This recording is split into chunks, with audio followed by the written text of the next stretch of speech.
Hi, this is part 2 of Welcome to my 2019 book fair. My partner is Book of the Month Club. They'll be giving out these adorable bags, their own little book pocket. I wanted to take you through some of the nonfiction, memoir, parenting, self-help books that I'll be selling so that you know a little more about them. The two people who are speaking are going to be Michelle Philgate, What My Mother and I Don't Talk About, and Alyssa Altman, Motherland, A Memoir of Love, Loathing, and Longing. These are both fantastic books. This is a series of essays. It's 15 Writers Break the Silence. It's about some dark and powerful things that have happened to some of these authors, and also some just run-of-the-mill things that cause communication issues with your family members. She's a brilliant writer, amazing. Motherland was fantastic. Alyssa will be here to talk about it. How do you deal with your mother as she gets older when she's a narcissist? Very interesting question, I'm sure plaguing many people. Okay, To Love and Let Go by Rachel Braylon. This is Yoga Girl. Has like 2 million yoga followers, but this is really about what happens when you lose somebody really close to you, when you go through a lot of trauma as a child. How do you recover? How do you find the way to cope? How do you deal with loss? It's really great. The Lie, William Dameron, A Memoir of Two Marriages. This is about Bill Dameron realizing he was gay, coming out after having 2 children, finding a new love, that transition. It also involves this catfishing scenario. Really beautifully written. I'm like totally renee for Bill Dameron in life. I would love him. Abby Maslin, Love You Hard, is about her husband who had this horrific accident situation happened to him on the way home from a baseball game. Their lives were changed forever, and it's about how she, as a mom, just like anybody else, dealt with the most horrific situation and came through it beautifully. This is so inspirational. Another amazing inspirational book, Mitch Albom, Finding Chica, A Little Girl, an Earthquake, and the Making of a Family. This is about the girl he brought home from Haiti, where he runs an orphanage, and he brought her to the US to try to find her medical care, and it became a challenge. He loses this girl Chica, which you find out like on page 1. It's heartbreaking, but so good. And Mitch Albom, who wrote Tuesdays with Morrie, is like a total genius. Okay, Shutter Babe. This is a really old book, but I have never forgotten it, and I've reconnected with Deborah Kopeikin recently. Shutter Babe. This is young woman writing on the front lines about the war, about love, photography. It's a fantastic memoir that I've really never forgotten. Books for Living by Will Schwalbe is each chapter focuses on a certain book, but really it's a memoir of himself sort of mixed in with the books. Everything from the AIDS crisis to losing his friend from college. Beautiful. It's about reading and the role of reading in our lives, but about so much more. Don't Wait Up by Liz Astroff. If you really want a good laugh, this is the one to go to. It opens with a chapter on Great Wolf Lodge. Enough said, she's hilarious and a comedy writer. Candace Bushnell, Is There Still Sex in the City? Takes her original book and just plops it down into middle-aged madness, and she comes up with all these funny terms and things about middle age and dating and Tinder, and it's very funny. Life's Accessories is a great memoir by Rachel Levy-Lesser. Each chapter is based on a piece of jewelry or an accessory that she has. A lot of it is about losing her mother and having children and her husband and just life in general. Tell Me More by Kelly Corrigan. Stories about the 12 hardest things I'm learning to say is a beautiful memoir. She's a best-selling author of Glitter and Glue and The Middle Place. She and her father had cancer at the same time. This is about later in life. It talks about losing one of her best friends, who's also a mom, how she reconnected with those kids. So much about just the everyday situations of life and how to, go through them with a sense of humor. It's really great. Yoga Bitch, One Woman's Quest to Conquer Skepticism, Cynicism, and Cigarettes on the Path to Enlightenment. This Bali yoga teacher ends up finding her way in a whole different way than you would expect. Poser, also a really old book, not old, but older book that I read a long time ago that I never forgot. Poser, My Life in 23 Yoga Poses. This is about when Claire was a new mom and how she turned to yoga in a way, but each chapter is about a different pose, like Warrior 2, and it's a memoir of being a new parent. It's just so good. It's really good. Andrea Buchanan wrote The Beginning of Everything. She also writes these daring books for girls that are very popular. This memoir was amazing. She had a health crisis where she had a cerebrospinal fluid leak in the back of her brain. it's a health and science-y type memoir. It's about life and the brain and how you think, and she's a beautiful writer. This was so good. I just finished this. The School of Life by the famous Alain de Botton, the philosopher. This is just a smidgen of some of his key concepts in life. It's like the meaning of life in a little book. Really fantastic, and an emotional education, he calls it, because it's true. It's like the new textbook for the emotional life, which gets short shrift sometimes. Into the Political Realm, See Jane Win by Caitlin Moscatello. Caitlin followed around 5 women candidates without knowing what would happen in the past election, and it's about women in politics and changing the world and an inside look into, maybe could you run? I don't know, read this book. Okay, Tell Your Children, Alex Berenson, The Truth About Marijuana, Mental Illness, and Violence. A lot of things we don't know about cannabis. This was sort of a controversial book, but I think really important, so definitely pick this up. Steve Schwarzman, What It Takes. I think I know this guy. Anyway, this is a great book about Steve Schwarzman's journey in life, and it's really a manual for really how to succeed in life in so many different ways, with a lot of fun stories. It's very readable and very funny, and I love it. Odds On by Matt Hall, The Making of an Evidence-Based Investor. This is great. It's about investing, but it's really about Matt and his sensitivity and his battle with cancer, and just, it's a really great, fast read. I read it all in one sitting. Great for anyone with any interest in finance, but also not. The Volunteer, One Man, An Underground Army, and the Secret Mission to Destroy Auschwitz is a great nonfiction, history book about an unknown man who did amazing things during the Holocaust.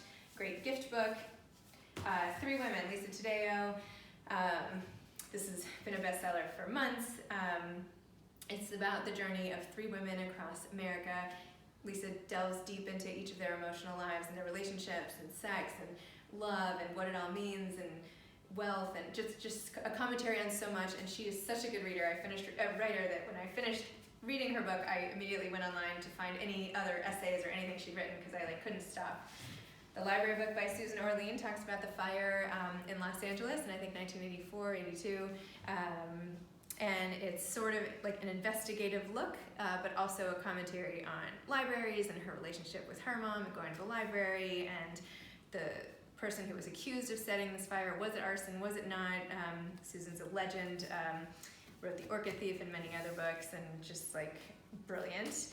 Work Wife, Erica Cerullo and Claire Mazar. If you've ever had a partnership with a woman at work, or work really closely with someone, or just are interested to see if you could do it, they profile a bunch of other work-wife teams and talk about what it's like with their own relationship. Well-Read Black Girl by Glory Edam, Finding Our Stories, Discovering Ourselves. Has a bunch of contributors, including Jacqueline Woodson, Jasmine Ward, and is really this fantastic anthology. Love Poems for People with Children. Again, if you want to laugh, if you want to give your husband a gift or your wife or whatever, Love Poems for People with Children. It pokes fun at all the things that everybody with kids go through with these short little digestible poems, and it's hilarious as he is. Modern Love, edited by Daniel Jones, the Modern Love New York Times section editor, has a bunch of essays, many of which have been made into the TV series on Amazon Prime Video, which is fantastic if you haven't watched it. And I interviewed Daniel and also Deb Kopakin from Shutter Babe, who wrote one of the essays in here, and one of the episodes is based on them.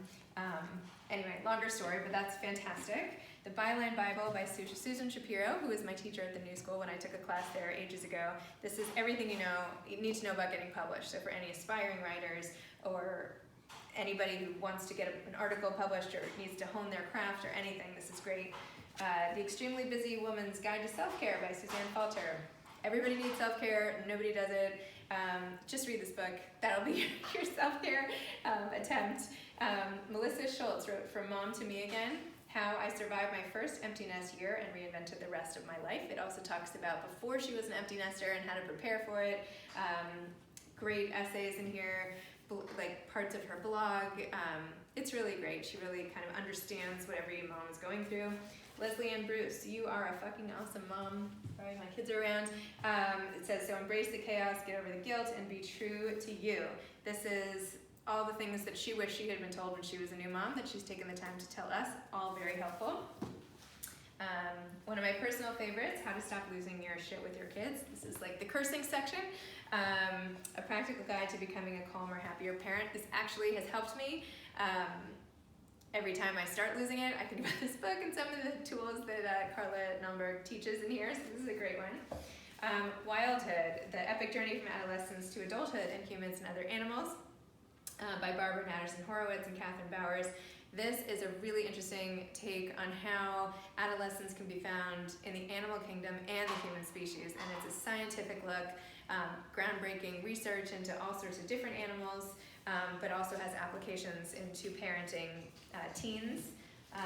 Grown and Flown, How to Support Your Teens, Stay Close as a Family, and Raise Independent Adults. Great for anybody you know with a teenager, or anyone who's had anybody go away, like I had a son at boarding school. It's great essays and expert, it's just fantastic, especially just like totally nails it for that stage of life.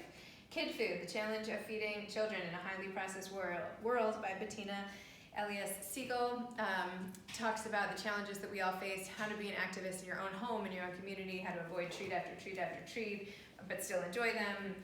It's fantastic. Why Will No One Play With Me? The Play Better Plan by Caroline McGuire. This is a hands-on, helpful manual for what to do if your kid is ever struggling in a social situation, and what kid hasn't struggled in some sort of social situation. These are the rules. She did it. She put it all in a book. So it's like the Bible.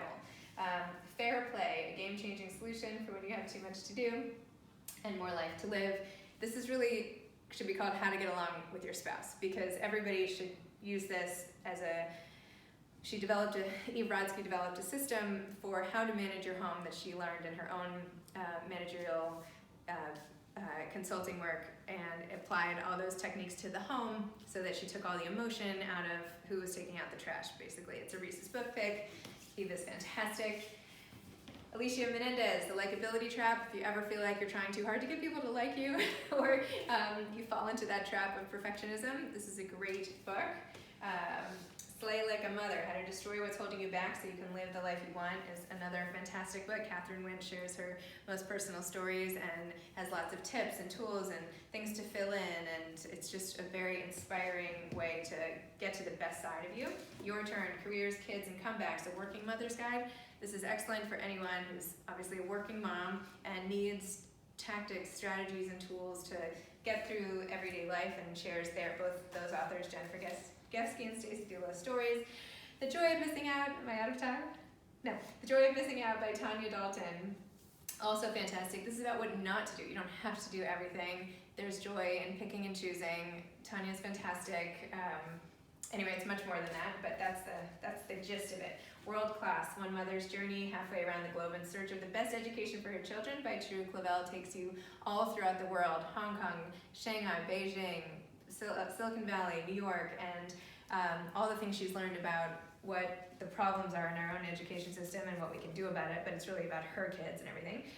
Tiffany Shlain, 24/6, The Power of Unplugging One Day a Week. She has invented this thing called Tech Shabbats, where one day a week during the Sabbath, she doesn't use any devices, and this is groundbreaking, and she's fantastic. I love her, and this is a great book about how she does it and how we can all sort of get back to who we are and not be on our devices all the time. I loved this memoir called Trove, A Woman's Search for Truth and Buried Treasure, which is really about Sandra trying to find herself again as her kids are growing up and in her marriage and with an aging mother, and how she turned to finding buried treasure on these online hunts as her own way of escaping, but really what she was trying to find was herself. And oh my gosh, it was so well written. I loved this book, and it has not gotten enough attention. Wild Game, My Mother, Her Lover, and Me by Adrienne Broder. Amazing story where Malabar, Adrienne's mother, confided in her about an affair she was having when she was 14.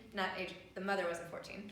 The mother is currently having, and asks her to keep it a secret and makes her mask it for years to come. And it's an amazing book, so well written. You can't put it down. It's about a narcissistic mom and how to deal with that, and it's really great and so visual and beautiful. A River Could Be a Tree by Angela Himzel is about a Christian woman who tries to find her real truth and what she, her real truth, her real calling in terms of religion. She ends up at the 92nd Street Y and becomes Jewish. So this is really interesting too. And then we have just two more books over here. A Bend in the Stars by Rachel Barenbaum, a World War II book, and The Most Fun We Ever Had by Claire Lombardo. And then quickly, a couple of these books. Lisa Perry, Beautiful Design book. Bronson Van Wyck, Born to Party, Forced to Work, about all the parties that he's put on with his firm. Celebrate Everything by Darcy Miller, fun ideas to bring your parties to life. Sunny Side Up by Waylon Lucas, who's on food TV on TV, Breakfast and Other Recipes, and Haven's Kitchen Cooking School, Recipes and Inspiration to Build Confidence in the Kitchen by Allison Kane, who runs Haven's Kitchen downtown. So that's it. Those are all the books. This is the whole spread. You'll get your books. You'll go through that way again. You will check out. There'll be food and drinks in the kitchen. I'll also be selling some candles. And I hope you enjoy yourself. I hope that this helps. I hope you come here and buy books. I hope you sign up for Book of the Month Club, code Zibby. Thanks for coming. Bye.